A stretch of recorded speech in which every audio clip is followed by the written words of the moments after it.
Hello students, welcome to the channel WB free math solution. My name is Neha Giri. Okay, हमने chapter 2 start किया था, simple interest, class 10 तक का, और हमने क्वेश्चन नंबर 16 तक ऑलमोस्ट कंप्लीट कर लिया है। आज की इस वीडियो में हम क्वेश्चन नंबर 17 से स्टार्ट करेंगे एंड फर्दर मूव करेंगे। ठीक है, और ये चैप्टर आज कंप्लीट हो जाएगा। 17, 18, 19, 20 4 क्वेश्चंस बचे हैं आपके। तो चलो स्टार्ट करते हैं क्वेश्चन नंबर 17 से। ओके, क्वेश्चन नंबर 17 में देखिए क्या है। रेखा अपने संचित धन का 10,000 रुपया को दो बैंकों में अलग अलग इस प्रकार से जमा रखी कि 2 वर्ष बाद वे 1280 रुपया ब्याज पाएं। ठीक है, यदि बैंक का ब्याज दर क्रमशः 6% एंड 7% हो तो वे किस बैंक में कितना रुपया जमा की थी, ये हिसाब करके देखिए। मतलब कि हमें मूलधन निकालना है कि किस बैंक में उन्होंने कितना जमा किया था। दो बैंक है यहाँ पे, अलग अलग रेट है उनका, 6% एंड 7%। तो चलो इसे बनाते हैं। यहाँ पे हमें प्रिंसिपल फाइंड करना है। ओके, क्वेश्चन में एक बार और रिपीट करती हूँ। क्वेश्चन 17 था ना, sorry. Rekha didi deposited 10,000 of her savings to two separate banks, ठीक है, at the same time. The rate of the simple interest per annum 6% in one bank and another bank in 7%. Okay, and after 2 years she got 1280 rupees as a interest. As a interest उन्हें कितना मिला था? 1280 rupees. Then let us calculate the money she deposited separately in each two bank. Separately दो bank में उन्होंने जो पैसा जमा किया था उसका हमें क्या निकालना है, कितना जमा किया था। मतलब कि प्रिंसिपल और प्रिंसिपल टू, ये दोनों हमें फाइंड करना है। ठीक है, तो सबसे पहले हमारे पास दिया क्या हुआ है, जो जो दिया है उसे लिखेंगे, और जो नहीं दिया है उसे हम क्या कर लेंगे, एक्स मान लेंगे कि लेट शी डिपॉजिटेड। मैं डायरेक्ट आंसर करा रही हूं, deposited x in first bank. Okay, and eight the rate 6% दिया हुआ है, यहाँ पे ये भी लिख देते हैं, एट द रेट 6%। ठीक है, एंड कितना रुपया, और एंड टोटल रुपीज उनके पास कितना था, 10,000 रुपीज था उनके पास। ठीक है, एक बैंक में हमने एक्स मान लिया कि एक्स रुपया उन्होंने जमा किया है, और दूसरे बैंक का हम मान लेते हैं 10,000 minus x, and 10,000 minus x in second bank. ठीक है, एट द रेट कितना दिया हुआ है, 7%। एंड टाइम कितना दिया है, टाइम दिया है 2 years, फॉर 2 years। ठीक है, ये हमने यहाँ पे मान लिया। ओके, तो according to problem first bank का है ये, फर्स्ट बैंक। ठीक है, और यहां हम कर लेते हैं सेकंड बैंक। ठीक है, फर्स्ट बैंक में हम क्या करेंगे, अच्छा यहाँ पे एक चीज दिया हुआ है, she gets 1280 rupees total as a interest. Total दोनों बैंक का उन्हें इंटरेस्ट कितना मिला है, 1280 रुपीज। तो इस तरह ना करके हम डायरेक्ट वैसे ही बनाते हैं। पहले बैंक का इंटरेस्ट हम पहले निकालेंगे। तो इंटरेस्ट का फॉर्मूला क्या होता है, PRT। पी कितना है, एक्स है पहले बैंक का, आर कितना है 6%, एंड टाइम कितना है 2 years है, बाई 100। ठीक है, प्लस दूसरे बैंक का सिंपल इंटरेस्ट का फॉर्मूला PRT, प्रिंसिपल है 10,000 माइनस एक्स, टाइम है सॉरी रेट है 7%, एंड टाइम कितना है 2 years बाई 100। यही होता है ये दोनों का। अकॉर्डिंग टू प्रॉब्लम में ये करेंगे, अकॉर्डिंग टू प्रॉब्लम कि टोटल इंटरेस्ट उनको कितना मिला है, 1280 रुपीज, इज इक्वल टू लिख देंगे 1280 रुपीज। ठीक है, या तो आप ये लाइन मेंशन भी कर सकते हैं कि C gets 1280 rupees total as a interest. ठीक है, तो हमने यहाँ पे इस तरह कर दिया। अब इसे हम सिंप्लीफाई करते हैं, इसको मल्टीप्लाई कर देते हैं, तो 12x बाई 100 हो गया, प्लस यहाँ मल्टीप्लाई करते हैं तो 14 multiply 10,000 minus x by 100 equals 1280 rupees. ठीक है, अब इसे और सिंप्लीफाई करना है। 100 क्या करेंगे, एलसीएम ले लेंगे। ठीक है, एलसीएम 100 इक्वल्स 1280 रुपीज। तो ये 100 से 100 कैंसिल, 12x प्लस इसे मल्टीप्लाई कर देते हैं, 14,000 4 जीरो आ जाएगा, माइनस 14x। ठीक है, अब 14x में से 12x माइनस करते हैं तो कितना हो जाएगा, माइनस 2x प्लस 14 4 जीरो है यहाँ पे, इतना हो गया, इज इक्वल टू इससे इसको मल्टीप्लाई कर देते हैं, क्रॉस मल्टीप्लीकेशन। तो क्रॉस मल्टीप्लाई कितना हो जाएगा, 1280 में 2 जीरो एक्स्ट्रा बढ़ जाएगा, इतना हो गया। अब इसे हम कैलकुलेट करते हैं, ठीक है। तो ये -2x यही रहने देते हैं, और ये 14,000 को उधर 12,000, ये कितना हो गया, ये हो गया आपका इतना -1440 है, ठीक है। अब इसमें से इसको माइनस करेंगे तो माइनस में आएगा, माइनस आप लोग कर लेना, ये आ जाएगा आपका -12,000, 12,000 नहीं आएगा, हाँ 12,000 आ गया। अब ये माइनस और ये minus cancel, that is x is equal to कितना हो जाएगा, अच्छा मैं इसको साइड में कर देती हूँ, यहाँ पे कर देती हूँ, that is x is equal to 12,000, 2x था ना, 2x इज इक्वल टू क्या था, 12,000 था, that is x is equal to क्या हो जाएगा, 12,000 बाई 2, ठीक है।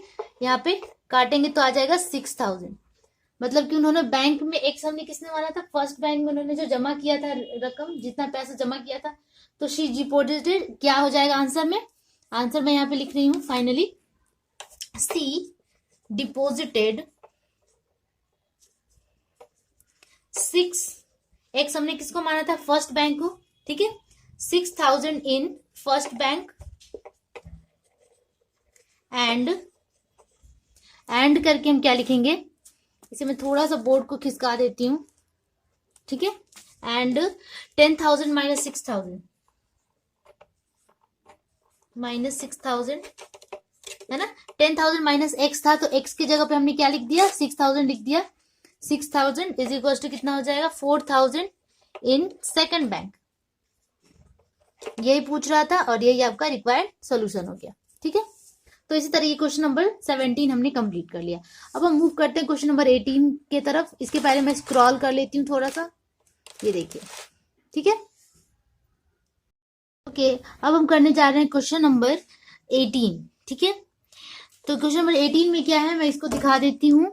18 में है, किसी बैंक में जो 5% ब्याज दर देता है, दीपू बाबू 15,000 रुपया जमा करने के लिए 3 माह के बाद 3,000 रुपया निकाल लिए, ठीक है। पहले उन्होंने कितना जमा किया, 15,000 जमा किया, उसके बाद 3,000 उन्होंने वापस निकाल लिया, एवं रुपया निकाल लेने के 3 महीने के बाद, निकालने के फिर से 3 महीने बाद पुनः वो 8,000 रुपया जमा करते हैं, 8,000 रुपीज फिर से वो डिपॉजिट कर देते हैं।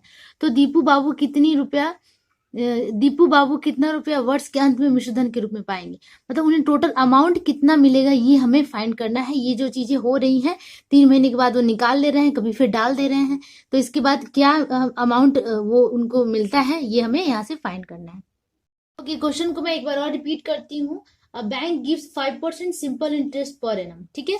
तो बैंक कितना देता है, बैंक गिव्स रेट, बैंक का रेट कितना है, 5%। अच्छा, ये क्वेश्चन नंबर 18 का आंसर कर रहे हैं हम, ठीक है।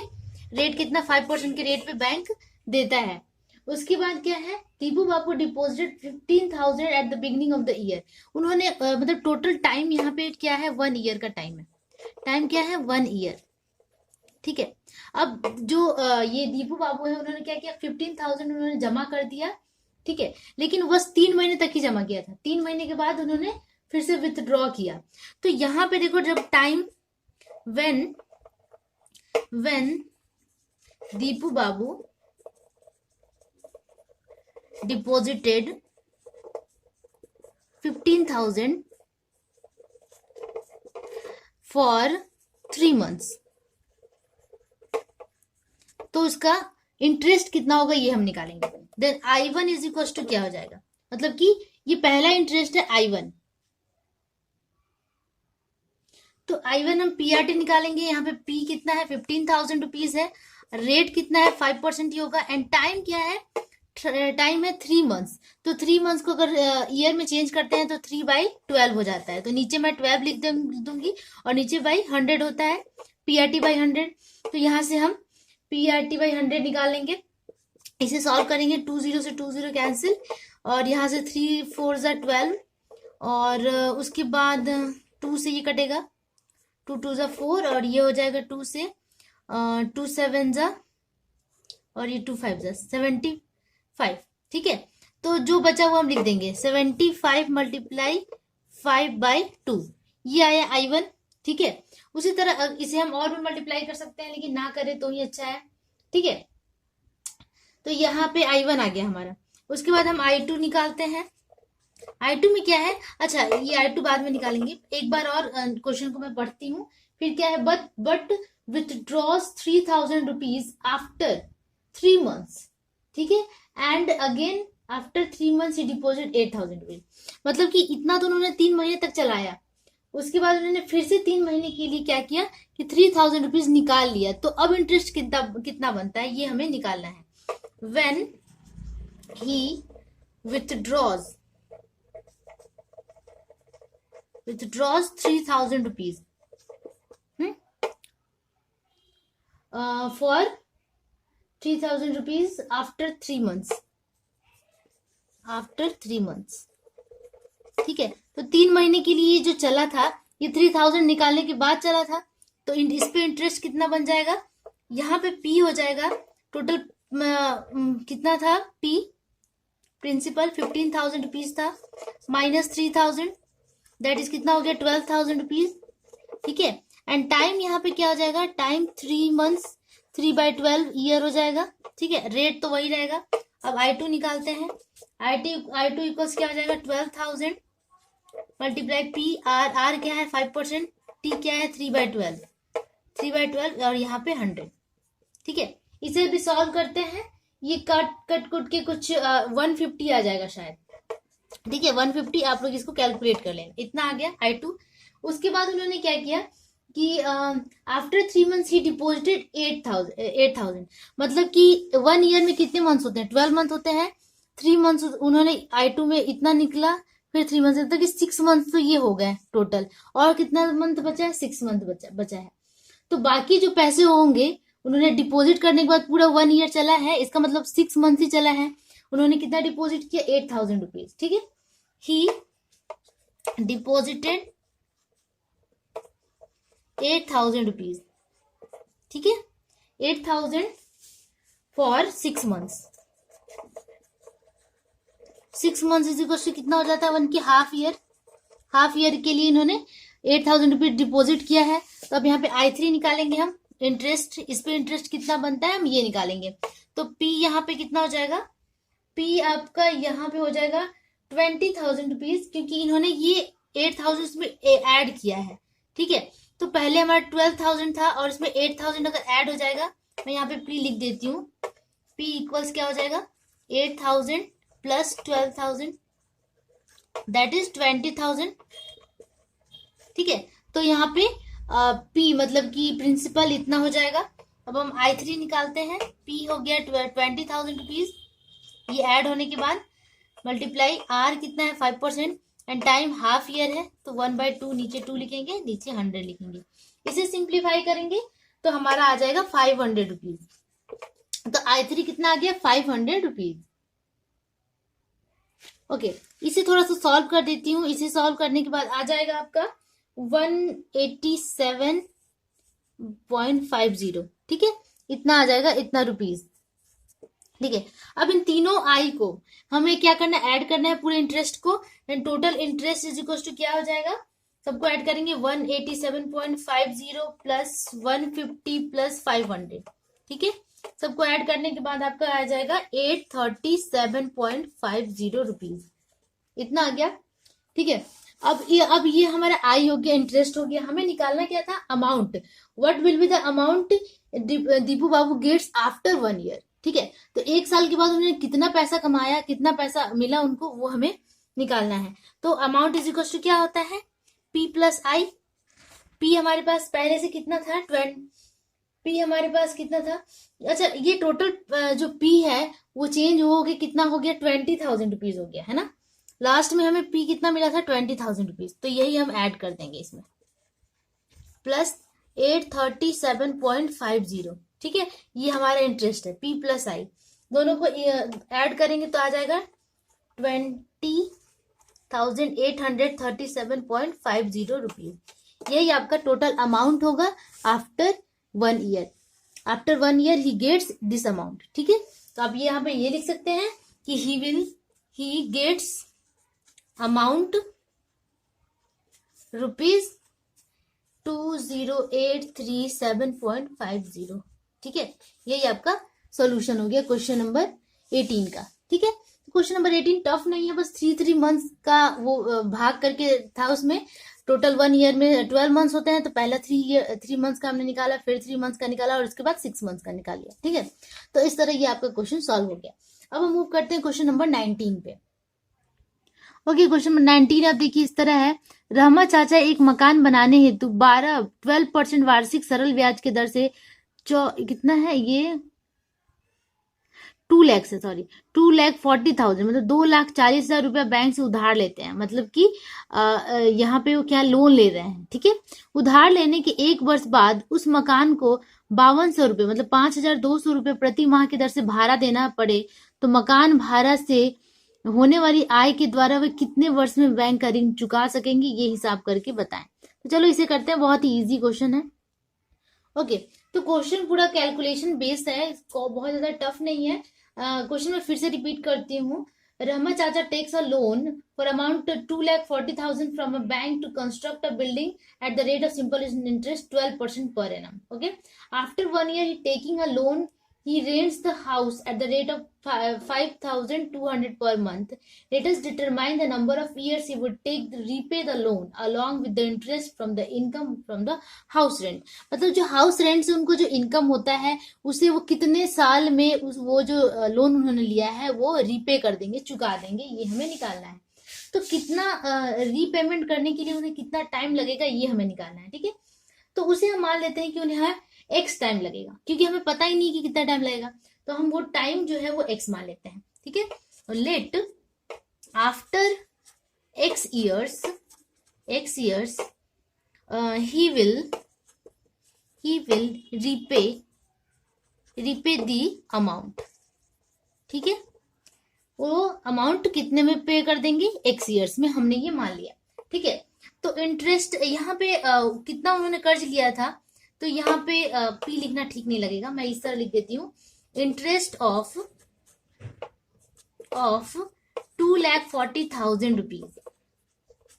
ठीक है, 2,40,000 रुपीज एट 12% रेट, मतलब कि इतने पैसे का 12% रेट में कितना इंटरेस्ट निकलेगा ये हमें पहले निकालना होगा फॉर एक्स ईयर्स में कितना पैसा हो जाएगा ये पहले हमें पता करना होगा कि उन्हें कितना एक्स ईयर्स में कितना पेमेंट करना पड़ेगा, ये हमें निकालना होगा। तो वो हम यहाँ पे निकालते हैं। तो यहाँ से आई निकालेंगे, हम इंटरेस्ट निकाल रहे हैं इसका, इस पैसे का एक्स ईयर्स के लिए। तो आई इज इक्वल टू PRT होता है 2440 है इसमें। ठीक है, मल्टीप्लाई 12 रेट है। ठीक है, एंड एक्स टाइम है बाई 100। ठीक है, इसे हम सॉल्व करते हैं तो आ जाएगा आपका 28800 इंटू एक्स, क्योंकि ये 2 जीरो से ये 2 जीरो कैंसिल हो गया था। ठीक है, तो ये हमें इंटरेस्ट उसका मिला, उसका हमें रीपे करना होगा। साथ में ही इंटरेस्ट के साथ जो अमाउंट होता है वो भी रिपेमेंट करना पड़ता है। ठीक है, जो अमाउंट हमने लोन लिया था वो लोन का पैसा भी देना पड़ता है, साथ में ये इंटरेस्ट भी देना पड़ता है। तो हम टोटल अमाउंट निकालेंगे, amount is equal to P plus I. तो P हमारा कितना है 2,40,000 रुपीज, प्लस ये अमाउंट भी देना है हमें 28800 इंटू एक्स। तो टोटल अमाउंट हमें इतना पे करना है। ठीक है, ये टोटल अमाउंट हो गया इतना रुपीज। ओके, अब नेक्स्ट देखो कि उन्होंने 1 साल बाद हाउस का रेंट लेना स्टार्ट किया है, मतलब कि 1 साल का वो उसमें अकाउंट नहीं किया जाएगा। जो वो 5200 का वो रेंट ले रहे हैं अपने हाउस से, वो 1 साल बाद वो ले रहे हैं, लोन लेने के 1 साल बाद। ठीक है, तो इसे हम कैसे निकालेंगे, इसका अमाउंट हमें पहले तो हम हाउस का रेंट निकाल लेते हैं 1 ईयर का कितना होगा। ठीक है, 1 मंथ का इतना अगर हो रहा है, 1 मंथ का वन मंथ में वो इतना रुपीज ले रहे हैं, तो 1 ईयर में कितना रुपीज वो रेंट लेंगे या फिर रेंट से कमाएंगे। तो लिखेंगे now house rent for 1 year. 1 year में 12 मंथ होता है और 1 मंथ में उन्हें कितना मिलता है 5200 रुपीज मिलता है। तो 12 मंथ में कितना मिल जाएगा, इसको मल्टीप्लाई कर देंगे। ठीक है, इतना रुपीज उन्हें मिलता है। अच्छा, इसे अब अभी ऐसे ही छोड़ देते हैं, 1 ईयर में उन्हें इतना पैसा मिलेगा। लेकिन 1 साल बाद उन्होंने हाउस रेंट देना स्टार्ट किया, हाउस रेंट से कमाना स्टार्ट किया है। And house rent for total time कितने में रिपेमेंट करना है, x ईयर्स में, बट उन्होंने x-1 ईयर में रिपेमेंट किया है। तो x-1 ईयर्स का हम कैसे निकालेंगे, इसको हम x-1 ईयर से मल्टीप्लाई कर देंगे। तो 5200 मल्टीप्लाई 12 मल्टीप्लाई x-1 ईयर, ठीक है। तो अब इससे मल्टीप्लाई करेंगे तो आ जाएगा 62400 इंटू x-1। ये x-1 ईयर इसलिए हुआ क्योंकि टोटल x ईयर्स में ये नहीं रेंट ले रहे हैं, एक्चुअली ये x-1 ईयर में ले रहे हैं। और यहाँ पे 12 से इसलिए मल्टीप्लाई हो रहा है क्योंकि 12 क्या है, 1 ईयर में 12 मंथ होता है, ठीक है। इसलिए एक मंथ, एक साल के बाद वो स्टार्ट कर रहे हैं रेंट लेना, इसलिए यहाँ पे x-1 हुआ है। टोटल टाइम हमारा x था। ओके, तो ये क्लियर हो गया। उसके बाद हमारा ये जो हाउस रेंट आ गया, इतना रुपीज आ गया हाउस रेंट, ठीक है। अब अकॉर्डिंग टू प्रॉब्लम जो ये हाउस रेंट है उसी से ये टोटल अमाउंट वो चुका रहे हैं, इसका मतलब ये इक्वल ये होगा, ठीक है। तो अब हम दोनों को इक्वल कर देते हैं। 62400 इंटू x-1 इक्वल्स ये पूरा अमाउंट 24 इस तरह प्लस 28800 इंटू x, ये अमाउंट हो जाएगा। अकॉर्डिंग टू प्रॉब्लम लिखना होगा, ठीक है, क्योंकि इसी रेंट से ये चुका रहे हैं, इसलिए इस अमाउंट के बराबर ये अमाउंट हो जाएगा, ठीक है। या फिर आप इसको नंबर 1 दे सकते हैं, यहाँ लिख सकते हैं फ्रॉम 1, याद रहने के लिए, ठीक है। अब इसे हम सॉल्व करेंगे तो इससे इसको मल्टीप्लाई करेंगे तो 2400 into x minus 62400 is equal to 2402880 into x.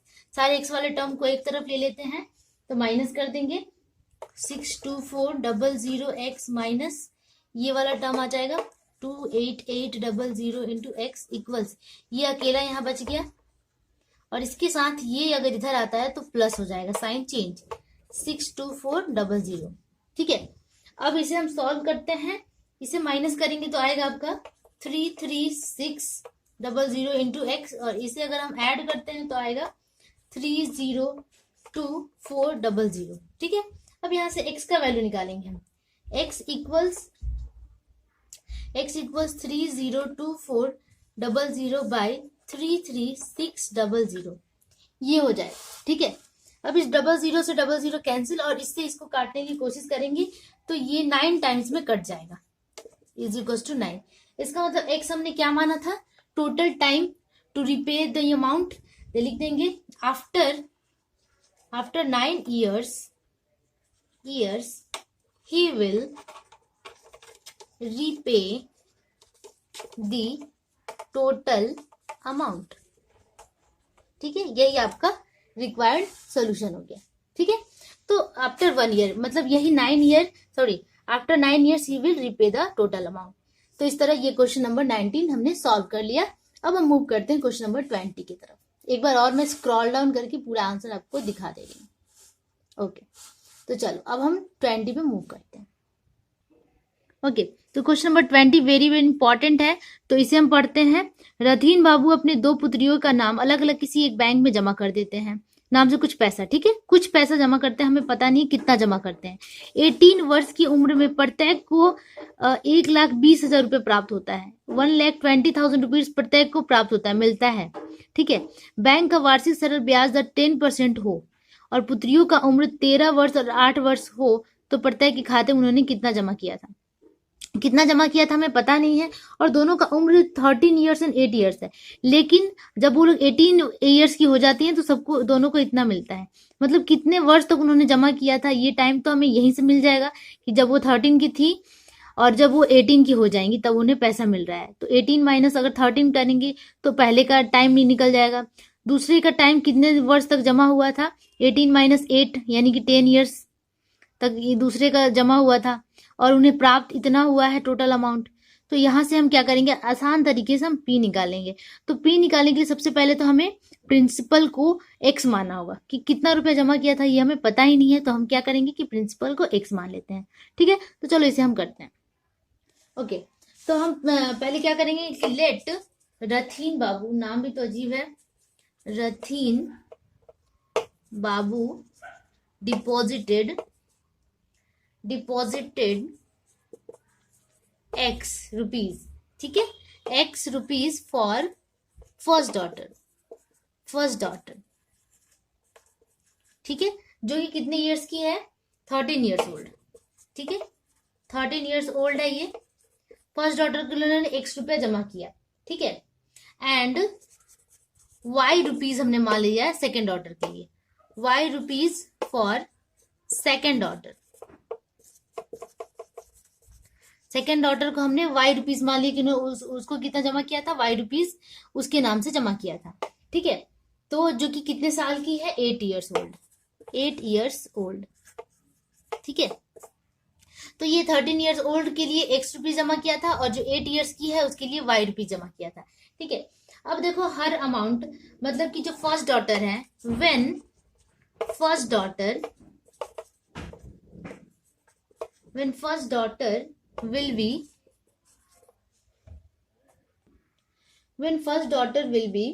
18 years की जब वो हो जाएगी तो कितना टाइम लगेगा, देन टाइम इक्वल्स कितना हो जाएगा, अभी वो कितने ईयर्स की है, 13 ईयर्स की है, तो 18 माइनस 13 अगर हम कर दें तो हमें टाइम मिल जाएगा कितना, 5 ईयर्स। तो 5 ईयर्स के लिए इसका पैसा जमा हुआ है, ठीक है। तो हर अमाउंट कितना हो जाएगा, हर amount is equal to, amount में क्या होता है, P प्लस आई, जो से अमाउंट मिला है, टोटल P कितना हमने माना है, इसके लिए X माना है, एंड I कितना है, PRT निकालेंगे, P रेट 12% है ना, रेट 5% के रेट पे है। एक बार मैं देख लूं कि रेट कितना है, आपकी बुक में लिखा हुआ है एट द रेट 10%, ठीक है, 10% पर एनम है, तो 10% रेट PRT, टाइम कितना है आया, 5 ईयर्स, ठीक है, बाई 100, ठीक है। अब इसे हम सॉल्व करते हैं तो हमारे अच्छा, ये जो टोटल अमाउंट है और उन्हें 18 ईयर्स के बाद कितना अमाउंट मिला है, 1,20,000 रुपीज, इतना उन्हें मिला है, तो ये टोटल अमाउंट इसके बराबर हो जाएगा, ठीक है। हमने डायरेक्ट यहाँ पे कर दिया कि P plus I is equal to amount, ठीक है। अब यहाँ से इसे हम सॉल्व करते हैं, ये से ये कट गया, ये से 5 2 10, यानी x plus x by 2 equals कितना हो गया, 12, इतना, ठीक है। अब यहाँ से इसे सॉल्व करो तो आ जाएगा आपका कितना, कि x का वैल्यू आ जाएगा, ये हो जाएगा कितना, 3x बाई 2 इक्वल्स इतना, and 3x is equals to 12 multiply 2 by 3, मैं डायरेक्ट यहाँ निकाल रही हूँ क्योंकि यहाँ पे स्पेस की थोड़ी सी कमी है, x इक्वल्स टू डायरेक्ट यहाँ पे 2 से मल्टीप्लाई करके 3 से डिवाइड कर दिया, तो 3 4 12 हो जाता है, और ये 4 0 यहाँ जाएगा, यानी कि कितना आ गया, 80,000 रुपीज, 80,000 रुपीज। तो एक्स अमाउंट कितना आ गया, कितना हमने प्रिंसिपल जमा किया था फर्स्ट डॉटर के लिए, वो आ गया 80,000 रुपीज, ठीक है। तो हम लिख देंगे कि for first daughter he deposited 80,000 rupees, okay. Now अब हम सेकेंड डॉटर का कैलकुलेट करेंगे, तो सेकेंड डॉटर जब 18 ईयर्स की हो जाएगी, when second daughter will be 18 years, ठीक है, जब दूसरी लड़की 18 साल की हो जाएगी, देन टाइम क्या, कितने टाइम के लिए जमा हुआ, टाइम इक्वल्स कितना हो जाएगा, 18 माइनस 8, अभी वो 8 ईयर्स की है, 18 ईयर्स की हो जाएगी, दैट इज 10 ईयर्स के लिए पैसा जमा हुआ, ठीक है, 10 ईयर्स के लिए पैसा जमा हुआ, तो 10 ईयर्स में वो अमाउंट कितना बन जाता है ये हम निकालेंगे। Amount is equal to y, तो P था, P प्लस आई होता है, और आई कैसे निकालेंगे, P multiply R 10%, at time कितना हो गया, 10 बाई 100, ठीक है। तो ये दोनों कट जाएगा, अब हम इसे कैलकुलेट करते हैं, तो इस 0 से ये 0, ये 0 से ये 0 कट गया, इसका मतलब कितना आ गया, ये आ गया y प्लस वाई, और इधर अमाउंट हमें कितना मिला था, उतना ही मिला था, इतना रुपीज दोनों को अलग अलग मिला था, 1,20,000 रुपीज मिला था, ठीक है। तो इसके साथ इसको कंपेयर करेंगे क्योंकि टोटल अमाउंट उन्होंने 18 ईयर्स के बाद इतना ही मिला, ठीक है। तो 2y ये हो गया 1,20,000 रुपीज, ठीक है, and 2y is equal to 1,20,000 rupees हो गया, ठीक है। एंड y यहाँ से फाइंड कर लेंगे। y इक्वल्स कितना हो जाएगा 1,20,000 रुपीज बाई 2, ठीक है। डिवाइड करेंगे तो कितना आ जाएगा 60,000 रुपीज मिला इसको। सेकंड डॉटर को 60,000 मिलता है और फर्स्ट डॉटर को कितना अमाउंट मिलता है 80,000 रुपीज है, ठीक है। तो इस तरह हमने ये कैलकुलेट कर लिया। सॉरी, मिलता नहीं है, ये जमा किया गया है। फर्स्ट डॉटर को 80,000 रुपीज जमा किया गया था और सेकंड डॉटर के लिए 60,000 रुपीज जमा किया गया था, और इसके लिए 10 ईयर्स का था सेकंड डॉटर के लिए, और इसके लिए 5 ईयर्स का लिए ही टाइम था, ठीक है। तो उन्हें लास्ट में दोनों को 1,20,000 अमाउंट मिला था और हमें निकालना था क्या, प्रिंसिपल कि कितना जमा किया गया था। तो इस तरह ये हमने यहाँ से फाइंड कर लिया। तो जैसे हमने यहाँ लिखा कि for the first daughter he deposited this amount, फिर यहाँ पे भी आंसर हम यही लिखेंगे, फॉर द सेकेंड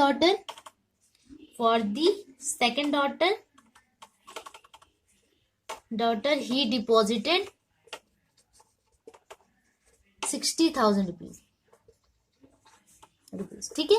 तो इस तरह ये दोनों आंसर हमने यहाँ से फाइंड कर लिया। तो आज इतना ही रहने देते हैं और आपका ये चैप्टर पूरा कंप्लीट हो गया, चैप्टर 2 सिंपल इंटरेस्ट। अब नेक्स्ट जो भी रिक्वेस्ट होगी उसके अकॉर्डिंग मैं नेक्स्ट चैप्टर स्टार्ट करूंगी। होप आप लोग को समझ में आया होगा। अगर समझ में आया हो तो प्लीज लाइक जरूर कीजिए, हमारे वीडियोस को शेयर भी कीजिए, क्योंकि हमें आपके हेल्प की जरूरत है। जिस तरह हम आपकी हेल्प कर रहे हैं विदाउट कॉस्ट, उस तरह आपको छोटी सी हेल्प करनी है। बस क्या करना है कि रेड का बटन दबाना है, वहां से सब्सक्राइब को ग्रीन कर देना है और बेल आइकन को भी दबाना है, जिससे सारे नोटिफिकेशन आपको मिलते रहें और आप अपनी पढ़ाई में कहीं भी ना चुके। और जितना भी आपका जो भी सिलेबस है वो हम ईच एंड एवरी क्वेश्चन यहाँ सॉल्व करा रहे हैं। तो प्लीज ओके, तब तक के लिए keep practising, keep watching, bye bye.